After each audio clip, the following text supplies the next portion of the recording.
Pernahkah kalian bertanya-tanya apakah ada ilmu yang mempelajari emosi manusia atau mendalami gangguan mental seperti depresi atau kecemasan? Jawabannya adalah ada, dan perkenalkan salah satu cabang ilmu yang tidak kalah kerennya dengan ilmu fisika atau kimia, yaitu ilmu psikologi. Pada tahun 1879 telah didirikan laboratorium psikologi pertama di Leipzig, Jerman oleh Wilhelm Wundt yang selanjutnya dikenal sebagai Bapak Psikologi. Psikologi berasal dari bahasa Yunani kuno, berasal dari kata psyche yang artinya jiwa dan logos artinya ilmu. Psikologi dapat didefinisikan sebagai ilmu yang mempelajari tingkah laku dan proses mental. Dalam video kali ini, kami akan mengulas salah satu materi menarik dari perilaku individu dan proses mental manusia, yaitu mengenai emosi. Apakah kalian pernah merasakan sedih ketika kita kehilangan seseorang yang paling berharga dalam kehidupan di masa lalu kita? Apakah sedih termasuk emosi? Lalu, apakah itu emosi? Emosi adalah suatu reaksi tubuh menghadapi situasi tertentu. Sifat dan intensitas emosi biasanya terkait erat dengan aktivitas kognitif atau berpikir manusia sebagai hasil persepsi terhadap situasi. Emosi ditujukan pada objek khusus. Kita menunjukkan emosi saat senang, marah, atau takut pada sesuatu. Manusia bukanlah manusia jika tanpa emosi. Emosi setiap orang mencerminkan keadaan jiwanya yang akan tampak secara nyata pada perubahan jasmaninya. Terdapat emosi-emosi dasar, antara lain bahagia, sedih, jijik, marah, dan terkejut. Bagi manusia, emosi tidak hanya berfungsi untuk survival atau sekedar untuk mempertahankan hidup, seperti pada hewan.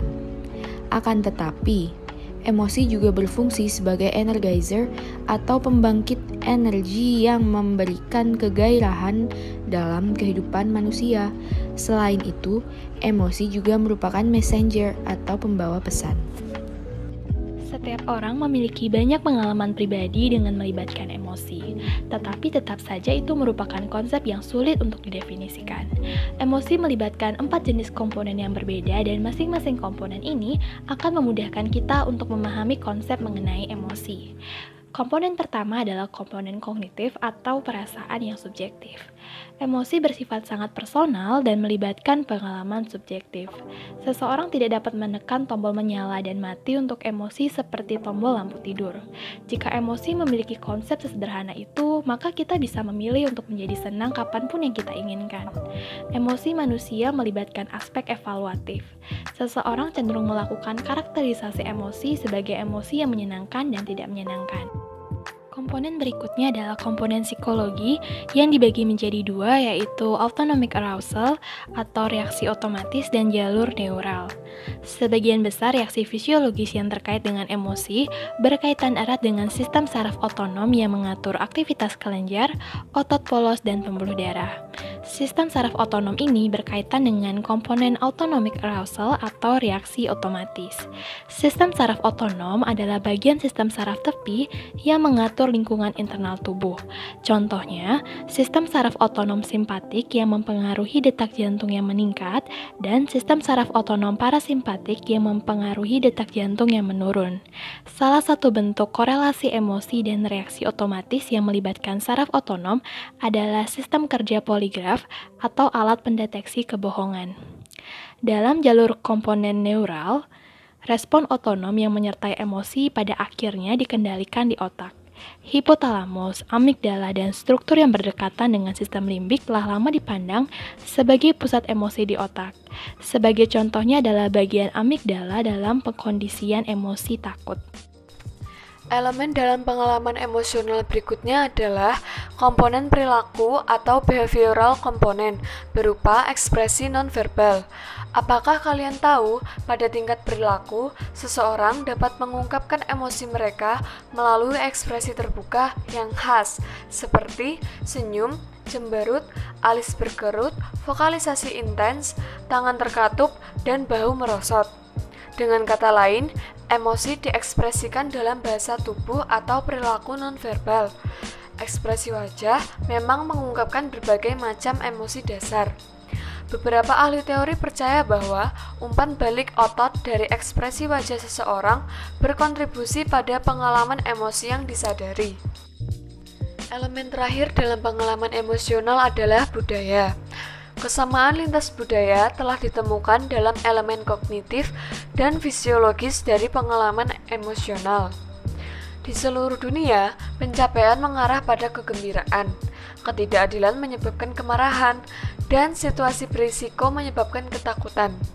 Dengan demikian, para peneliti telah menemukan banyak kesinambungan lintas budaya dan keseragaman dalam elemen kognitif, fisiologis, dan perilaku ekspresif dari pengalaman emosional.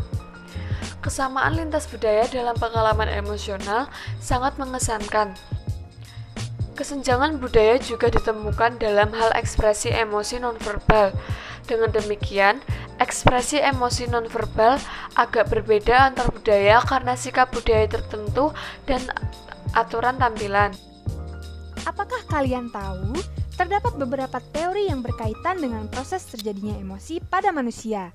Nah, yang pertama yang akan kita bahas adalah teori James Lange. Teori ini menyatakan bahwa physiological activity precedes the emotional experience, yang artinya aktivitas fisiologis mendahului pengalaman emosional. Contohnya seperti kita merasa senang karena tersenyum atau merasa sedih karena menangis. Apakah ini terasa agak sedikit mengganjal? Ya, tetapi teori tentang emosi ini telah diajukan oleh William James dan Carl Lange pada tahun 1884. Mereka mengajukan ide yang berlawanan dengan pendekatan common sense atau akal sehat. Pendekatan ini menyatakan bahwa kita tersenyum karena senang atau menangis karena sedih. Nah, pada teori James Lange ini dikatakan bahwa aktivitas dan perilaku otonom yang dipicu oleh kejadian emosional, misalnya seperti detak jantung yang cepat dan melarikan diri, menghasilkan emosi dan bukan sebaliknya. Selanjutnya, kita akan membahas tentang teori Cannon-Bard. Walter Cannon, salah satu penemu teori Cannon-Bard, menganggap bahwa teori James Lange itu tidak meyakinkan. Sehingga pada tahun 1934, Walter Cannon dan Philip Bard menguraikan sebuah teori yang mereka namakan sebagai teori Cannon-Bard. Teori ini berlawanan dengan teori James Lange, di mana mereka melihat pengalaman emosional dan ekspresi emosional sebagai proses-proses yang paralel yang tidak memiliki hubungan kausal langsung. Walter Cannon dan Philip Bard mengajukan ide bahwa suatu stimulus secara bersama-sama dapat menyebabkan respon fisiologis dan pengalaman emosi. Teori berikutnya adalah evolutionary theories of emotion. Darwin memandang emosi terbentuk untuk beradaptasi. Emosi adalah produk dari evolusi. Sebagian besar emosi adalah reaksi bawaan terhadap stimulus tertentu. Emosi bisa dikenal tanpa banyak berpikir, meski belajar dan fungsi kognitif mempunyai pengaruh dalam emosi manusia. Contoh dari teori ini adalah emosi takut membantu organisme dalam menghindari bahaya dan membantu bertahan hidup. SpongeBob dan Squidward melihat tanda-tanda aneh dan pria mencurigakan berjalan mendekati mereka di tengah malam. Kedua, jantung mereka berdebar dengan kencang dan mereka gemetar. Ketiga, detak jantung mereka yang cepat dan badan mereka yang bergetar disebabkan oleh rasa takut. Keempat, mereka merasa sangat takut. Proses terjadinya emosi dimulai dari stimulus eksternal, yaitu orang asing, yang diikuti oleh stimulus fisik atau physical arousal seperti detak jantung cepat dan gemetar. Selanjutnya, dengan menghubungkan reaksi fisik dengan rasa takut atau tahapan ini dinamakan sebagai tahapan menambahkan label kognitif, yang segera diikuti oleh pengalaman emosi, yaitu ketakutan secara sadar. Ketika kita mengalami respon fisik, kita mencari penjelasan tentang emosi apa yang kita alami dari keadaan di sekitar kita. Dengan kata lain, emosi adalah hasil dari dua faktor, yaitu proses fisiologis dan kognitif. Teori terakhir ini dinamakan Schacter's Two-Factor Theory. Sekian video dari kelompok kami, semoga dapat bermanfaat dan kami ucapkan terima kasih.